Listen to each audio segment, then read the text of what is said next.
As soon as it hits 4 o'clock, Rob, you can start. I think we'll run it in, don't we? We won't make Joe sit there because he's not going to like it if we do. Listen, Joe, lovely to see you. Congratulations, first and foremost. You don't seek the limelight. I know how you dislike sitting where you are now, talking to the likes of me and the media, so thanks for doing it. But it must be a very special feeling to be back there, especially after all you've been through with the injuries. Does it feel quite surreal as well after 4 years away? Yeah. Like you say, it's part and parcel. I'd probably try and swerve it if I could, but it is surreal, I think, just because 4 years is quite a long time, and probably spent a fair bit of that time thinking about wanting to be back in the mix, and seeing the team do so well and having a taste of it when I was quite a bit younger was obviously special. And yeah, I'd be lying if I didn't say I spent time thinking about wanting to be back with the boys and getting back to this level. So yeah, it has played a big part in my mind and just giving me a new appreciation to be here and a different perspective, because I know the flip side and how tough that can be. So it's obviously a privilege. It's a cliche to say, but it is a privilege to be here, and having that approach of gratitude, but also the wanting to do well and wanting to prove to myself and that I can be here and participate and play my part. I think the last time you played for England, your son had just been born. Was that about right? 2020? Yeah. Is he nearly 4 now? Yeah, so it is nice in that sense, just because he's starting to get it a bit and he understands football. And yeah, it was a shame. It happened when it did, and he was young. He didn't understand it, but now it's really special. I think those are the things that away from the pitch mean the most. And yeah, just seeing him come down or come to Wembley and understand it, and yeah, that's the bit that means the most, probably. Look, you've had an extraordinary season with Liverpool so far. That's what's got you here. That's what's earned you this call-up again. And after all those nightmarish injuries that you've had, do you think you're in the best form of your career right now? I mean, I'm really enjoying my football. Obviously, we had a good phase at club when we won the league and so on and so forth, but obviously this year has been different for me, playing in different places, and it's hard for me to judge. I think I was obviously younger and enjoying it then, playing centre half mostly, but I'm definitely enjoying it. I think it helps when the team's doing well and when we're winning games, and that plays a big part. But yeah, personally, I don't know. I'm just appreciating the moment. I'm not really worrying about where I've been or where I've got to go. I think just being here now and embracing it is the main thing. Hi, John. You said it's been 4 years and you've been thinking about getting back into the squad. Last time you were with England, you got the injury on the training pitch. Was it a strange feeling going back out there, considering the last time you got injured? Yeah. I'd be lying if I said it didn't have a psychological toll. I left in an ambulance quite abruptly from the training pitch. So yeah, it meant a lot to me. Just even yesterday, just doing the warm-up, and it's nice to sort of feel like I could close that chapter. Not to be over dramatic, but everyone gets injured. It's part of the game. But it being so sudden the way it happened, and then just leaving and never really getting the chance to come back was tough to deal with. So yeah, it's meant a lot just to be in the mix and to be with the boys, and then just sort of close that chapter for me personally. Do you feel like you can enjoy it more now? And what has Gareth Southgate said to you since you've got back here? Yeah, I think obviously at that time I was probably, 22 maybe or so, and being away for so long, naturally everyone gets older and you sort of get a different outlook, a different perspective, and I'm appreciative of that side of the journey, and I can use that to sort of understand that there's a lot going on, and obviously it's a massive privilege and it comes with its pressures playing for England, but also understanding it's where you got to be grateful to be here, and you don't have to be here. It's a big privilege, as I say. So yeah, Gareth's been good with me, obviously. I was with Gareth all the way through 21s, and then he picked me for my debut. So that was nice to sort of reunite with him and just be back doing what I'm meant to be doing. And yeah, Gareth's great in that sense, like on an individual basis, keeping in touch and speaking to the players. And you're here in the camp before the squad's named ahead of the Euros. The squad goes from 26 to 23, and at Liverpool you're playing in so many different positions. Do you think being so versatile gives you a better chance of making that squad? Maybe. Honestly, like I'm just taking in this squad, this camp. Obviously, it'd probably be a bit premature for me to think ahead to that point. But yeah, I'm just enjoying my football. I'm enjoying playing different positions, and obviously, first and foremost, I'd see myself as a centre half. But then, I think with age and with time, you just sort of take it in your stride, and I've enjoyed that. Obviously, sort of embracing the opportunities that I've got, considering my past is the main thing. And yeah, what will be, I think, just being here now and trying to get back in the mix with the boys and just enjoying the environment. It's a great place to be. Obviously, Gareth and all the coaching staff have made such a good environment. It's just nice to be back in it. Very great to have you back. Can you tell us the contrast in that squad in the last 4 years? You would have been hearing from your teammates about how it's changed, but coming into training today, what changes have you seen, and what's it like to have so many people say that you are a great selection for a 23-man squad? Yeah, I mean, obviously, personnel's changed a lot. But I think the nice thing is the coaching staff and a lot of the staff have stayed the whole duration, and we're lucky in that sense to have such stability with Gareth and this coaching team. But yeah, it has changed a little bit naturally, so I think it's a great squad with great players. I think the youth in the squad is obviously it's in a good place, but then playing at such a high level, it speaks for itself. So yeah, it's just nice to be in the mix with the boys and meeting some of them for the first time.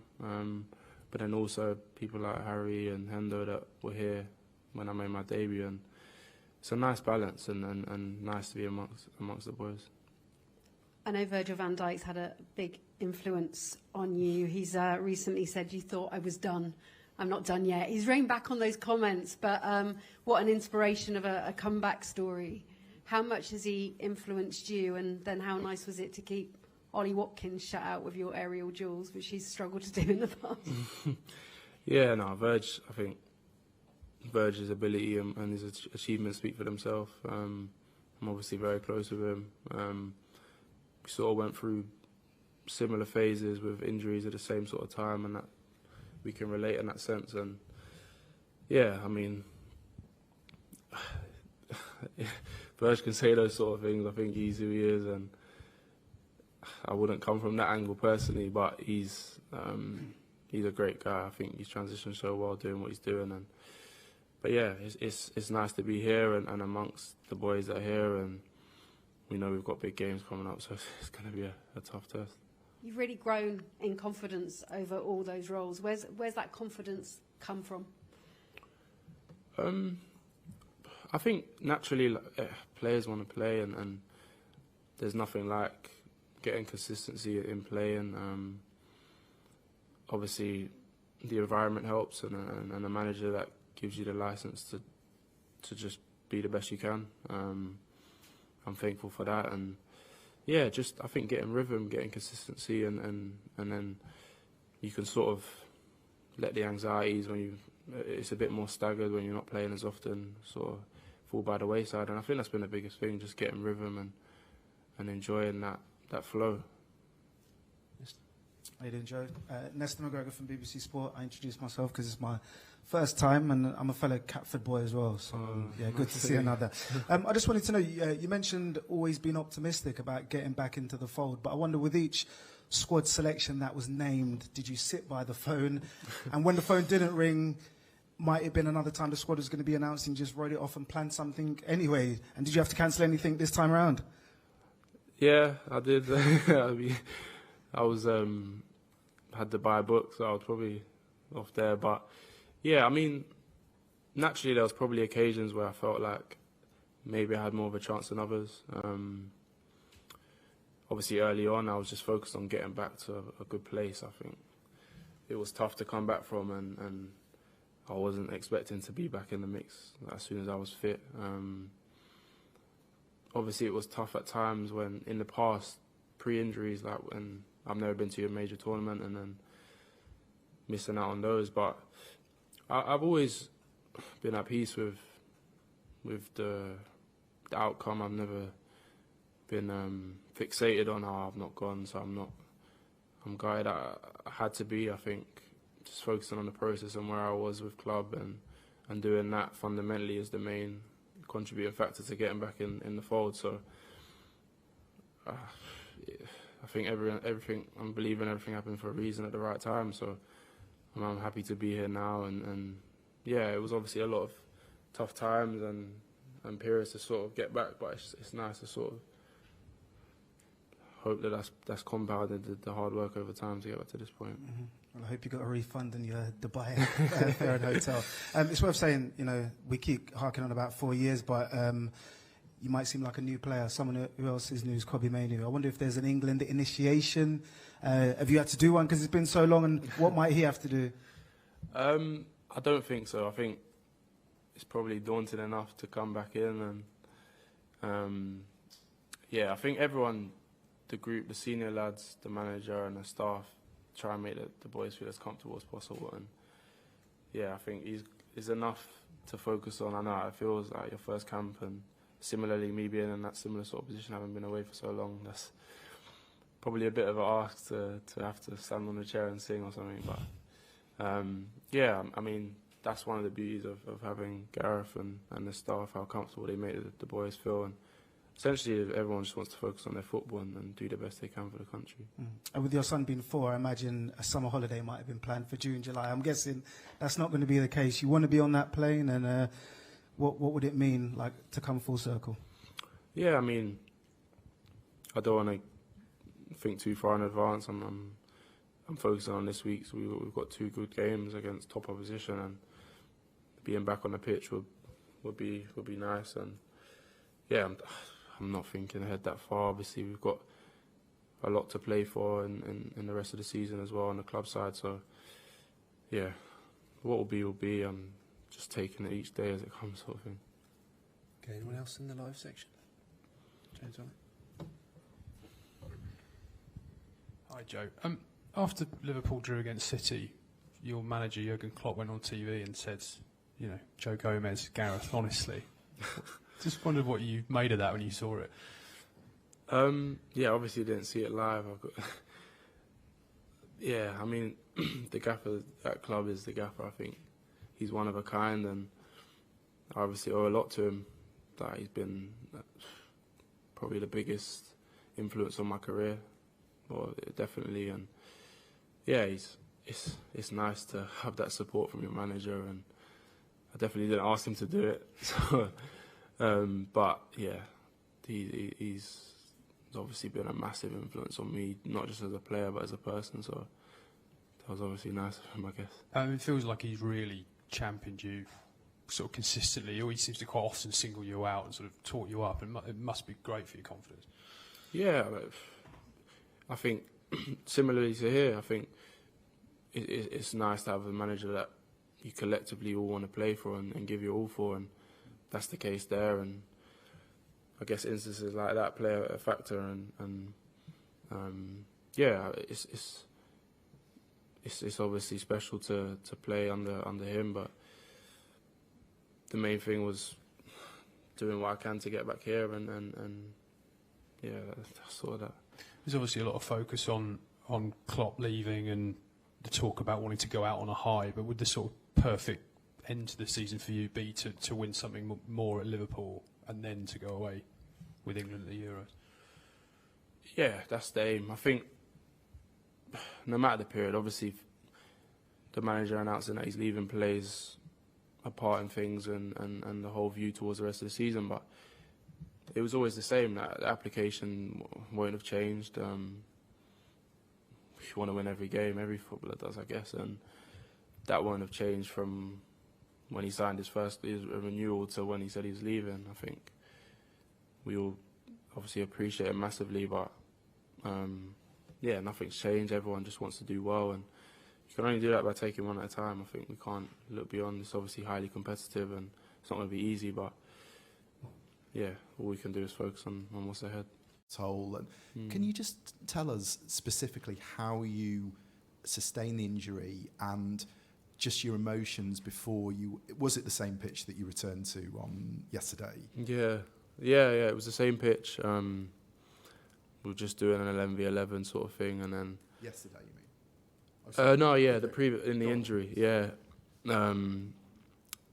It's quite a unique, not unique, but it's not that common. It was like a patella tendon rupture, and I was by myself. I just went to play a pass. I sort of planted my foot, and then it ruptured. It was quite gruesome. My kneecap was halfway up my knee and then up my leg, and yeah, a lot of it's a blur because obviously it was a bit painful, but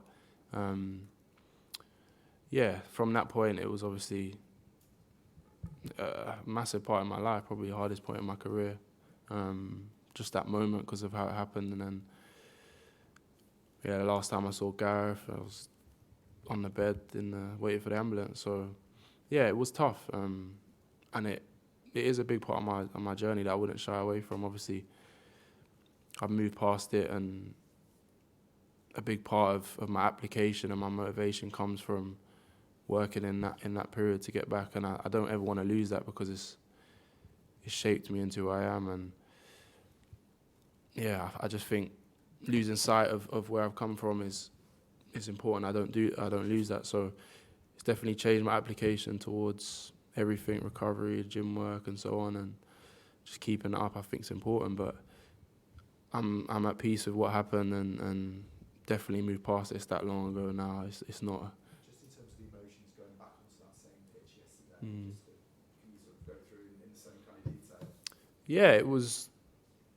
It was obviously from the outside looking in, no one would realise, but it was a bit surreal.